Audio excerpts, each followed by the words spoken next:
guys, what is going on? Blossom's back and welcome back to another episode of Top Drives and another episode of what can you get from that pack now. It's almost like, you know, in The Simpsons when there's like, you know, a certain amount of days until the next disaster. It's kind of the same thing going on with Hutch, but instead of days without a disaster, it's kind of like how many days until we get a crap pack again. And well, guess what? When this pack comes out, the counter is gonna go back down to 0 because this pack is absolutely hot garbage. That's the short answer if you wanted to know. But I'm still gonna review it. So this is indeed the, I don't know what you call it, man, the Infinity El Rouge final pack, I guess. The requirements are pretty interesting. I'll put a picture over here because we did get the sneak peek event. Now that's really nice, okay? Like I really hope that for every tri-series we get a sneak peek event just like this, just so we can see what cars are available and what cars are not available. So very interesting stuff. I don't think we've had such a complex terms of requirements since the Continental Carbon Pack for the Peugeot 208 WRX. So let me read it through. France, Germany, UK, and Italy. So Italian, not Italian, European, but not really European because there's no Swedish, no Croatian. I mean, Croatian cars wouldn't fit in this category anyway. So we have France, Germany, UK, and Italy. Tires, performance tires, standard tires, and all surface tires only.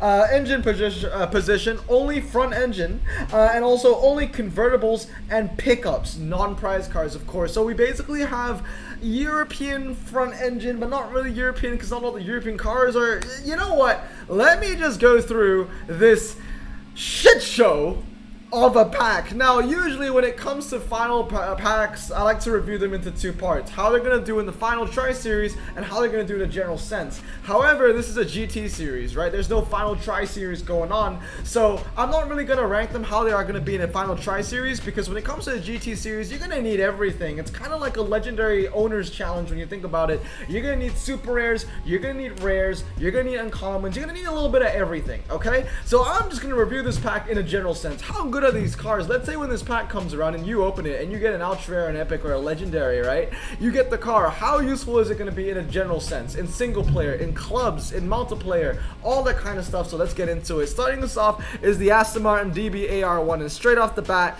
it's going to be a pernicious ulcer. A lot of ultra rare Aston Martins kind of fall under the same category. They have high top speeds, they have relatively decent 0 to 60s, but their handling isn't the best thing in the world. They're quite heavy. I've said this in the past. As much as I love Aston Martin, the ultra Aston Martins in the game are basically like low ground clearance Bentleys, if that makes sense, because they're heavy. Most of them don't handle particularly very well. They're not bad per se, not drags or handling, but it's not like 94 handling, 95 handling, 96 handling. Like for example, this DB-AR1 gets 85, which is genuinely very poor. High top speed, but the MRA isn't there to back it up. So pernicious ulcer, verging on hot garbage, to be honest. The only reason why it's all hot garbage is because the MRA isn't what I would consider as terrible. It's not Volkswagen Subaru MRA, but it's still not strong. Moving on is the Aston Martin V8 Vantage. It's going to be frequent provider. The only reason why that's frequent provider is because that's one of the few ultra rare Aston Martins that actually has a respectable MRA count. I think it is around 85, around that number. Let me double check for you real quick. Oh man, I wasn't even close. It's 80. But the thing is, a lot of these ultra Aston Martins, their MRAs are under 80. It's like 70, 75. So because of that, yeah, the Aston Martin gets frequent provider just because it has that same 0 to 60 as the DB-AR1, a high top speed, and just that MRA. It's just a slightly better MRA that kind of sets it apart from everything else. Next up is the Aston Martin Virage Volante, and that's going to be a pernicious ulcer as well. Some people might argue it's a frequent provider. Maybe it's a very low frequent provider, but I'm going to put it as a high pernicious ulcer. The main thing about the Virage Volante is that it always raises the question, Blossom, how do I upgrade this? Because it's a really low 0 to 60, but it doesn't have MRA, so it's not a dragster, but the handling isn't the best thing in the world either. So he's like, do you want to capitalize on that 0 to 60, or do you want to make the most out of that handling? Because if you make the most out of the handling, it's going to get 88 or 87, depending if you're 323 or 223. I would definitely recommend 233 though. But here's the thing. It has a really low 0 to 60, but it has no MRA, but it has a high top speed. And that's the problem with the ultra Aston Martins. I love them. I think they're beautiful, but when it comes to the game, it's more of a conundrum than anything else. I'll give it a pernicious also because at the end of the day, the Virage Volante is a jack of all trades, master of none. It loses by 50 everywhere, and they're better cars to lose by 50 everywhere, if that makes sense. Now, moving on is the Bentley Azure T. Now, the Bentley Azure T straight off the bat is going to be hot garbage. I mean, once again, medium ground clearance, no 0 to 60, disgusting. I almost said destructive. I guess that that works as well, but disgusting handling, high top speed, but it doesn't really matter as a medium ground clearance. It really is just complete hog garbage. And it's the same thing with the Bentley Grand Convertible, man. The Grand Convertible is also hog garbage. Medium ground clearance, yes. High top speed, yes. MRA, no. Handling, no. 0 to 60, I mean, when you think about it, 4.8 0 to 60, you compare it to 4.9 in the Vantage Volante, which is, 6 RQ less, or even compare it to the DBAR1, which is, 4.9, which is almost the same as the Bentley, and that's 7 RQ less. These Bentleys are hog garbage, and it's the same thing going for this BMW Grand Convertible. Not Grand Convertible, what is it? 335i Convertible, 4.979, it has medium ground clearance. I'm gonna put it as pernicious ulcer. It's still not a good car, it still doesn't handle very well, but at least it gets 88 handling when you get to medium ground clearance.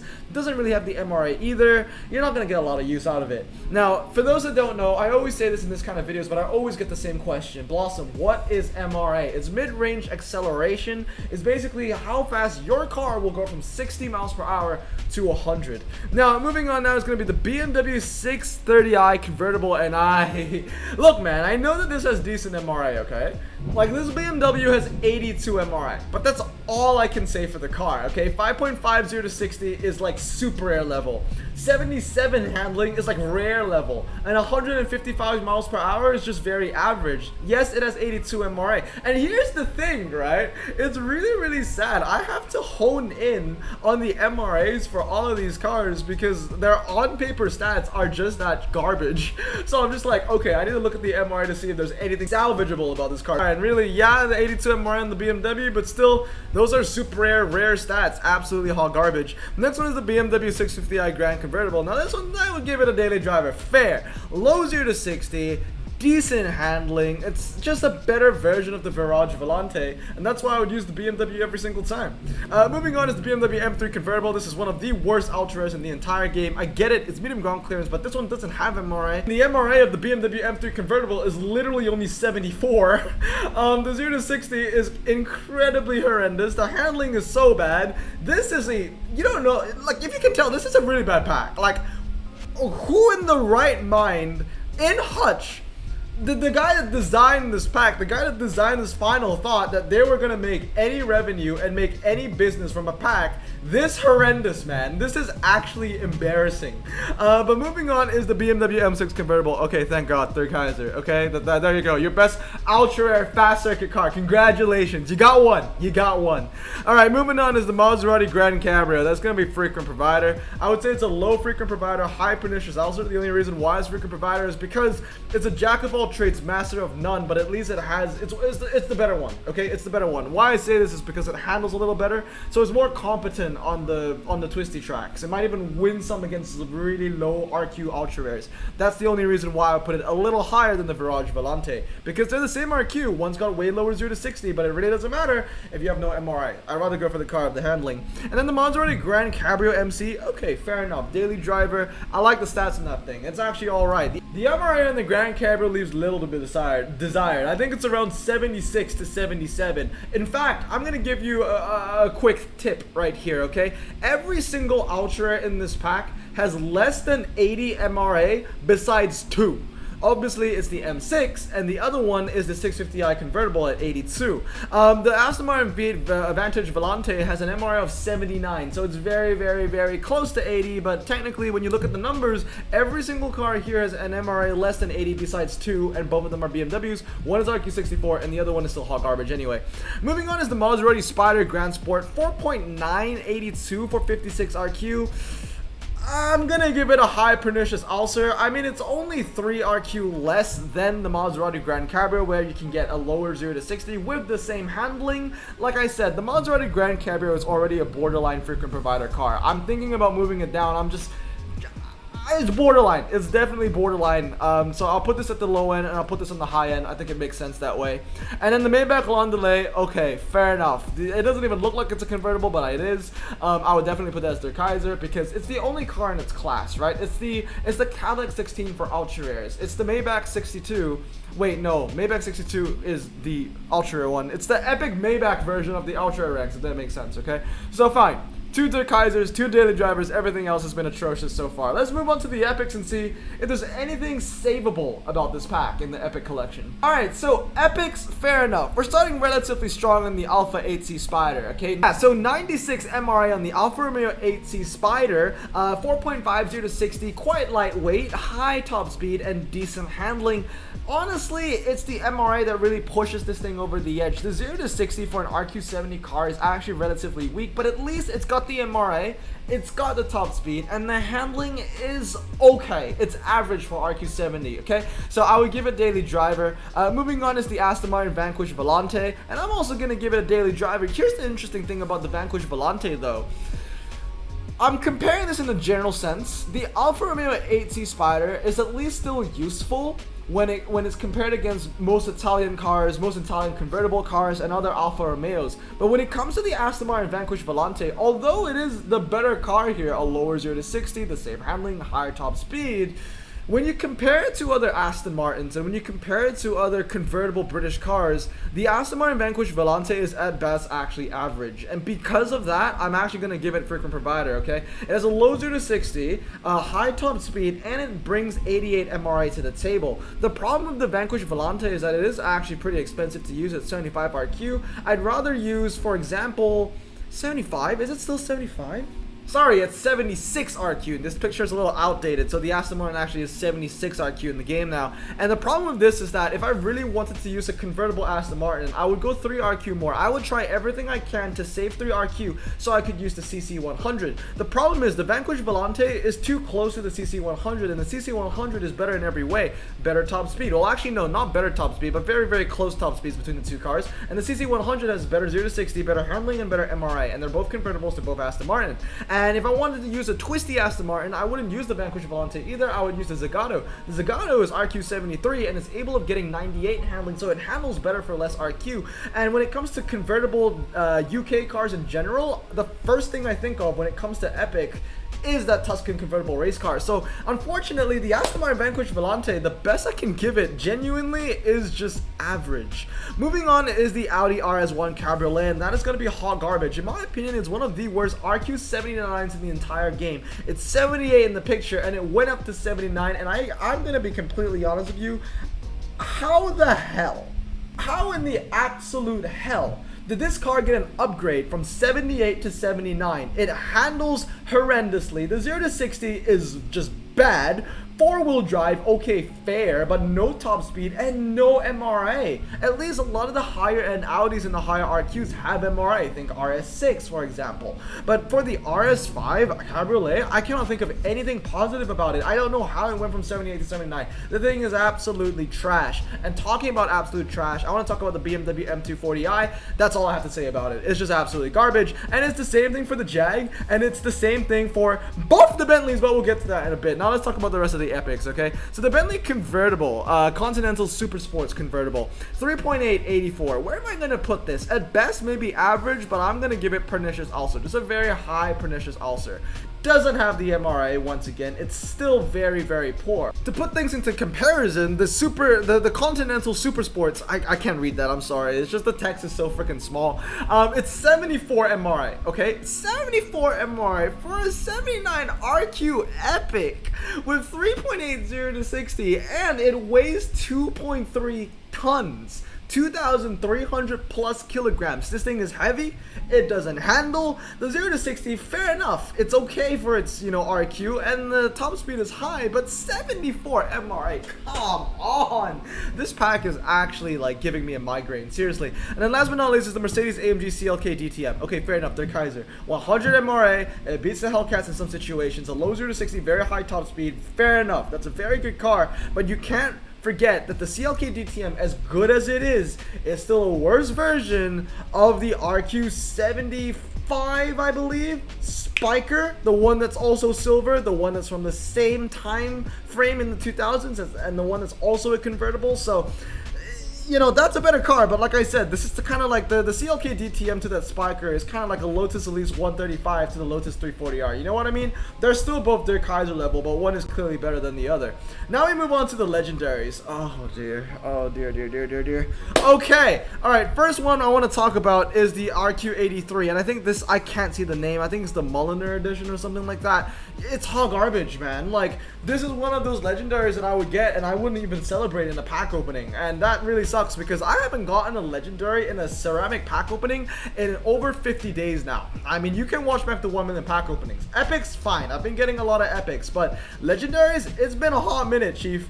And honestly, if I got that to end the streak, maybe I would let out a sigh of relief that I got a legendary again. But what that really is, truly is a pseudo legendary, okay? Has a low 0 to 60. That's it.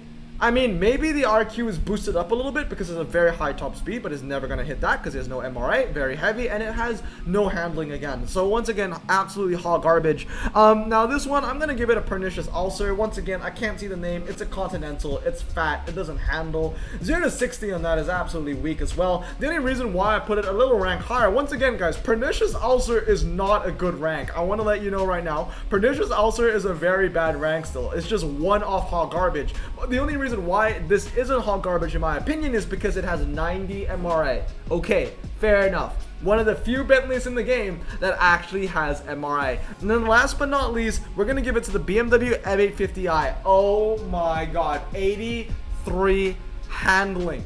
I can think the slingshot, the RQ23 uncommon Dodge slingshot has 83 handling stock. For crying out loud, these cars are trash. Now I get it, at least the BMW has a really low 0 to 60 and the MRA is strong, but it has no top speed. So it's what is this, a quarter mile car? Is that what it is? Okay, then I'll give it Pernicious also. It's still not hot garbage. It's not the worst thing in the world, but oh my days.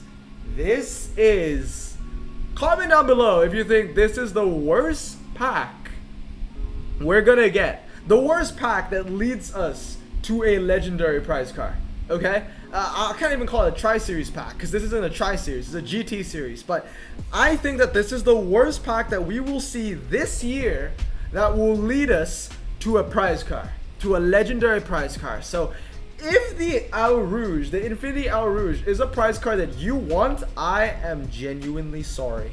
Because you will have to open this pack to get these cars to help you finish the challenge. Look, man, if I can't finish the Eau Rouge challenge, I don't care. Because at the end of the day, the Eau Rouge is literally just a worse Evo 10 or a worse Evo 8 prize car. And guess what? I have the Evo 8 prize car, so I don't need it. But yeah, seriously, I know that this video seemed a little bit like a bit of a rant, because it kind of is. Because this pack, there's literally nothing good to say about this pack. Please do me a favor, don't open this pack. Do not open this pack. Do not give Hutch your money on this pack. Let them know that they need to stop getting away with this shit. They can't release absolute bullshit and expect the players to spend our hard-earned money to open the pack to get a prize card. They need to stop, okay? Like, if they release a prize card pack like 2005, okay, that was already kind of cursed, but I'll let that slide. A good example of a really good pack I thought that came out recently was actually the one for the Koenigsegg Yamera, the convertible. Guess what? It was all the convertible, but it was Roadster. It was a Roadster pack with Japan, Italy, and Germany. That was a good pack, okay? Like, I spent my money for that pack. This, please, do not open this, please, okay? Unless you really, unless your name is Cannon or Birdie and you really want the Infinity Eau Rouge, please, for the love of God, help me, help yourself. Save your money and don't open this pack. This is the worst pack I've seen this year. Seriously, like, okay, don't count Volkswagen packs because I have a bias of hatred towards that. This is the worst pack I've seen this year. Absolutely hot garbage. But anyway, guys, hope you guys have a great day. Remember to stay safe, wash your hands, and blossom out. Peace.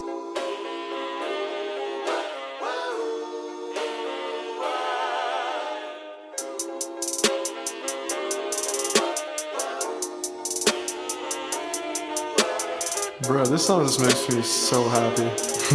Me too. Imagine being Asian in the 50s, looking nifty, leather jacket looking sleek, look like Presley, look so deadly. Got a jukebox back at home, feeling jazzy, turn it on and play it slow, like the movies with the ladies. They so fine. Imagine being Asian in the 50s, looking nifty, leather jacket looking sleek, look like Presley, look so deadly. Got a jukebox back at home, feeling jazzy, turn it on and play it slow, like the movies with the ladies. They so fine. Sit back, relax in my Bonneville Pontiac. Hold tight all night, cruise to Jacksonville Atlantic. Blonde hair, don't care, look like Leslie Brooks. Pin up girls everywhere with the drop dead look. Swing it side to side as we slow dance to the night, when I'll hold your perfect hand and take you out just for a ride. We'll share milkshakes